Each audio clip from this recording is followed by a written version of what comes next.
10th old புக்கில் இந்திய பொருளாதாரம் விடுதலைக்கு பின் சொல்லிட்டு எக்கனாமிக்ஸில் ஒரு லெசன் இருக்குது. இது இம்பார்ட்டண்ட். இந்தியாவில் 5 ஆண்டு திட்டம் என்ற கருத்தமைவு சோவியத் ரஷ்யாவிலிருந்து பெறப்பட்டது. ரஷ்யாவிலேருந்து பெறப்பட்டிருக்கும். அது 7 ஆண்டு திட்டமாக கொண்டு வந்திருப்பாங்க. அதை நம்ம மாற்றி 5 ஆண்டு திட்டமாக நடைமுறைப்படுத்தியிருப்போம். 16வது 5 ஆண்டு திட்ட காலம் 2007லேருந்து 2012 வரைக்கும். இந்திய திட்டக்குழுவின் தலைவர் யாருன்னா பிரதமர்.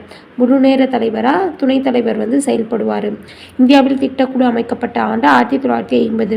பிரதமர் நேரு நடைமுறைப்படுத்த விரும்பிய இந்திய பொருளாதாரம் கலப்பு பொருளாதாரம். பசுமை புரட்சி நடைமுறைப்படுத்தப்பட்ட ஆண்டு 1967. பூமிதான இயக்கத்தை தொடங்கியவர் ஆச்சார்ய வினோபாவே. இந்திய பொருளாதாரத்தில் முக்கியத்துவம் வாய்ந்த ஆண்டுன்னு பார்க்கும்போது 1991. இதில் தான் எல்பிஜி கொண்டு வந்திருப்பாங்க.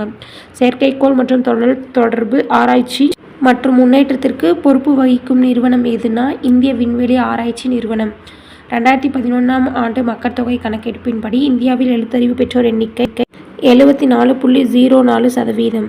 அதிகளவு எழுத்தறிவு கொண்டது கேரளா, குறைந்த அளவு பீகார்.